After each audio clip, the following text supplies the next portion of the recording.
E aí pessoal, tudo bem com vocês? Tudo certo? Cara, meu nome é Gustavo e hoje eu vim finalmente contar a minha história pra vocês, né? Eu tenho certeza que vai ter muita gente que vai se conectar comigo, que vai querer, vai se identificar muito, né? Por muito tempo eu nunca contei minha história porque eu nunca descobri ela por completo, né? Eu tô descobrindo ainda, mas eu descobri muitas coisas sobre ela, né?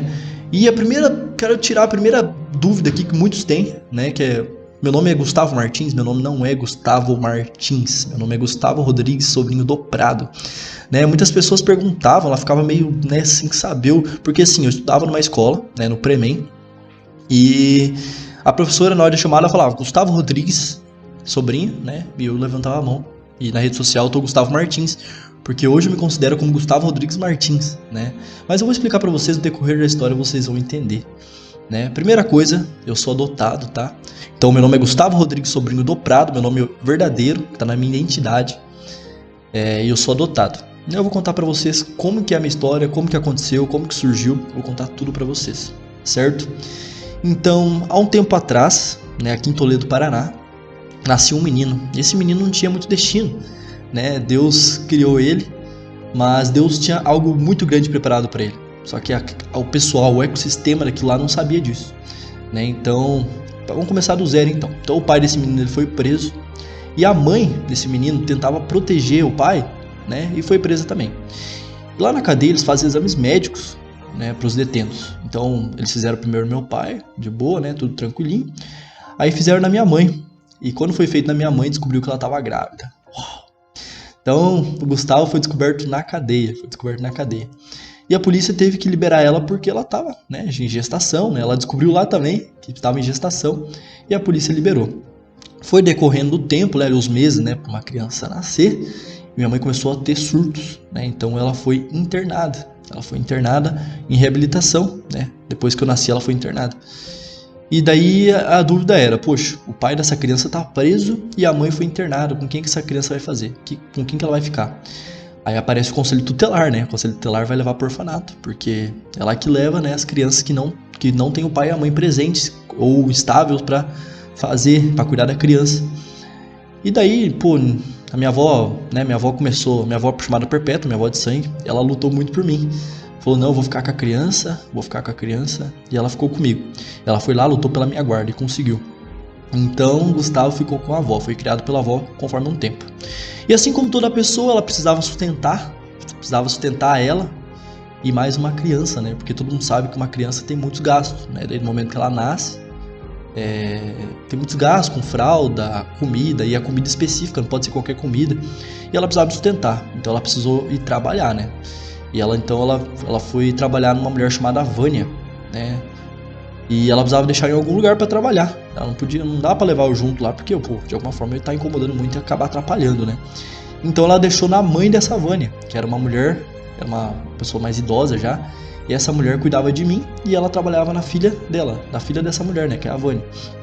E ela me levava todo dia, eu ficava na Conceição e ia trabalhar na Vânia, que são as casas bem próximas ali, né, são bem pertinhas, né. Então eu ficava na Conceição, eles me tratavam super bem, cara. Ela me tratava como uma mãe, de verdade. Me tratava muito bem. Nossa, eu fui amado de uma forma que vocês não têm noção. É algo surreal. E daí eu ia e voltava com ela, né? Nos dias que ela trabalhava. E até um tempo daí eu tive uma anemia. Tive uma doença muito forte. Eu era muito doente. E minha avó já não sabia mais o que fazer. Ela fez de tudo. Sério, fez de tudo. E ela tentou recorrer então a Deus. Ela foi na igreja e orou. Orou muito, muito, muito, muito, muito. E daí eu comecei a melhorar. É doideira. Muitas pessoas perguntam, Gustavo, como você acredita tanto em Deus? Por que você se entrega tanto, cara, por esses momentos, sabe? Acho que Deus ele fez coisas na minha vida que eu não tenho como explicar. Mas vamos lá, vamos continuar a história. Então a minha avó ela foi pra igreja, orou por mim e eu melhorei. E minha avó, ela orava todo dia ela me conta hoje, né? Que ela orava todo dia para que Deus fizesse o melhor pra mim, que Deus entregasse o melhor pra mim, que ela orava por uma família que cuidasse de mim, né? Que uma família que tivesse condição de dar o melhor pra mim, porque ela sabia que se eu tivesse naquele ecossistema, eu talvez não seria uma pessoa boa, vocês entendem? Então beleza, continuou o passar do tempo, e essa mulher chamada Conceição, que é a mulher que eu ficava, ela tem 3 filhos, né? O Edilson, o Evandro e a Vânia, que é a filha que ela trabalhava. E esse homem, chamado Edilson, ele começou a observar, a me cuidar. Ele começou a me cuidar, ele gostava muito de mim. O Edilson, né? Começou a me cuidar. Aí ele começou a me buscar na escola, começou a pagar medicamentos pra mim porque eu era muito doente, começou a pagar as coisas pra mim, começou a me cuidar de verdade. Até que um dia ele tomou a decisão de cuidar de mim, de resolver me adotar. Cara, isso é pesado. Minha avó orou tanto pra que tivesse uma família que cuidasse de mim, e do nada. Pô, ela precisa trabalhar, ela precisava cuidar, precisava que alguém cuidava de mim, e o filho dessa pessoa resolve me adotar. Cara, isso daí foi assustador. Então, quando eu era muito novo, eu precisava decidir se eu queria de fato morar com eles, porque não adiantava nada minha avó querer uma coisa e eu não querer, né? Eu tinha 6 anos aí. E eu tomei a decisão de ir lá conhecer a casa, né? Porque ele estava construindo uma casa lá em Novo Sobradinho. E eu tinha que ir lá conhecer a casa. E ele me levou até lá. Aí quando eu cheguei até lá, eu vi a construção, eu acompanhei bastante tempo essa construção, até ajudei a construir. E eu cheguei num uma determinada cômoda, uma salinha da casa ali, e minha mãe me conta hoje, minha mãe de criação, né? Ela me conta que eu falei que ali ia ser meu quarto, do nada. Falei que ali ia ser meu quarto, cara. Falei, aqui vai ser meu quarto. E hoje é o meu quarto, né? E isso é doideira, cara. Doideira. É surreal. Porque a criança, ela não pensa pra falar, ela fala. Vocês entendem? Então, por isso que eu falo, o mover de Deus na minha vida fez coisas extraordinárias, né? Então, isso foi mais uma prova de que Deus existe. Aí, beleza, então foi decidido que eu ia morar lá. Então, eu morei. Meu pai, ele tinha uma mulher, uma namorada, né? Que era a Lisiane, que hoje é minha mãe. E então eles começaram a cuidar de mim. Aí eles me levavam pra escola, né? Ali perto de Sobradinho tem uma escola. E me levaram pra escola. E com o passar do tempo, eu comecei a me sentir sozinho. Porque é normal de uma pessoa que não tá com seus pais de sangue, né? Se sentir sozinho quando ele entende o contexto que ele tá. E eu comecei a sofrer bullying, né? Pô, você é sem pai, você não... né? Cadê seu pai? Seu pai é bandido. E eu vi essas coisas. Isso começou a me... Por mais que eu não levava muito a sério, não, né? Tipo, começou a me carregar muito. E eu comecei a sofrer muito. Aí eu comecei a ir muito mal na escola. Comecei a ser uma criança atentada, uma pessoa ruim. E eu tava ficando uma criança ruim, sabe? De criança atentada mesmo. Porque eu não sabia onde que eu tava, né? Eu me sentia perdido. Minha mãe me levou em psicólogos, nem ela estava sabendo mais o que fazer comigo. Me levou em muito que lugar para tentar entender o que eu tinha, né? E era normal. Isso estava acontecendo, era um ciclo normal. Aí no passar dos anos começou a ter muitas complicações, né? Meu pai de sangue começou a me ameaçar, ele foi lá em Sobradinho uma vez tirar satisfação, né? E começou a ter muitas ameaças, e daí aquela criança começava a ficar mais insegura, ficava com mais medo, né? E chegou um momento que eu surtei, né? Passou um tempo ali, eu tava, né, com 13, 14, 15 anos, eu tava entrando em depressão. Eu entrei em depressão, né? Eu não sabia mais o que fazer da vida, porque eu me sentia sozinho. E aí eu comecei a estudar. Né, meus pais eles já eram muito inseridos em cursos, né? Então eu comecei a estudar sobre mim. Eu queria entender por que eu agia daquela forma, por que eu me sentia daquela forma. Eu comecei a estudar muito, muito, muito mesmo. Então, daí no decorrer do tempo foi passando a minha vida, né? Aconteceu muitas coisas ainda. Então eu passei por um momento da minha vida que foi necessário pra mim, sabe? Hoje eu falo, cara, como foi necessário, né? Aconteceu coisas na minha vida que era pra ser daquele jeito, eu precisava entender o processo. E hoje eu entendo tudo, hoje eu sou uma pessoa muito feliz, uma pessoa que foi atrás de entender como que nós funcionamos, como que o ser humano funciona. Comecei a buscar mais autoconhecimento e eu comecei a ver que era normal. Então começou tudo a funcionar, tá, pessoal? Minha vida começou a decorrer depois de um tempo que eu busquei mais autoconhecimento, busquei a me entender. E aí eu fui na minha avó, fui falar obrigado pra ela, porque eu entendi que o perdão, né, até pelos meus pais de sangue é necessário. Fui falar obrigado pra minha avó, né, conversei com ela um tempão e ela me fala até hoje, poxa, cara, Deus fez coisas maravilhosas na nossa vida, Ele te abençoou e foi necessário tudo isso.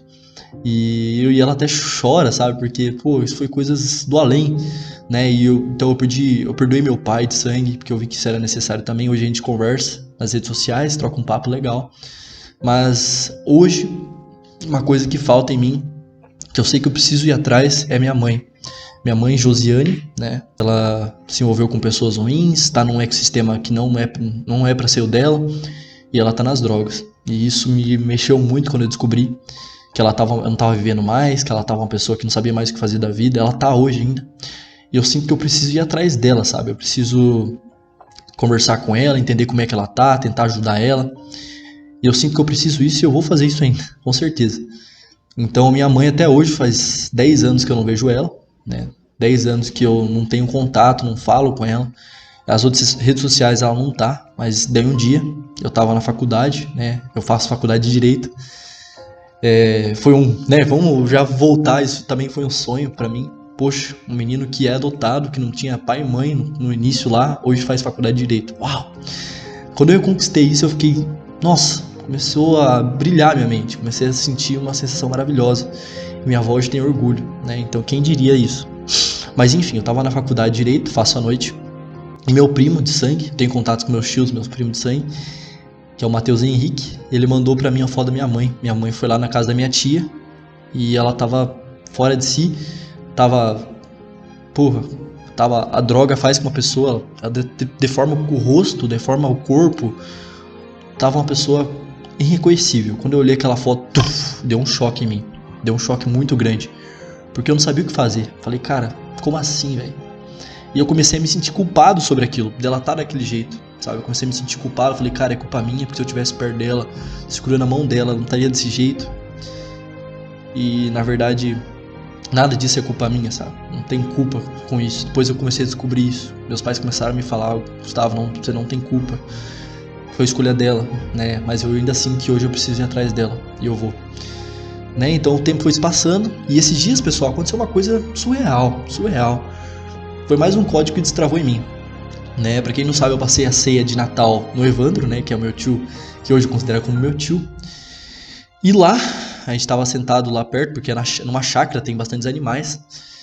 E minha mãe começou a observar um movimento, né? O Renato, que é sócio do meu tio, foi lá, é amigão nosso também. Foi lá e tirou um ovo de um lugar, né? De uma galizé, tirou o ovo de uma galizé e colocou pra galinha chocar. E quando aquele pintinho nasce, o pintinho ele começa a andar com a galinha como se a galinha fosse a mãe dele. E eu comecei a ouvir aquilo, minha mãe me contando, né? Porque eu não vi o processo, minha mãe me contou. Eu falei, cara, como assim? Né? E daí destravou um código muito doido, que não importa quem te faz, quem te cria, o que importa é com quem você anda. E aquilo, cara, eu comecei a, me emocionar tanto, minha mãe me contando, eu falei, cara, a natureza nos diz tudo. Então eu comecei a ver, o que importa é com quem você anda, não com quem te cria. Então eu comecei a encaixar isso na minha vida, eu falei, cara, como assim?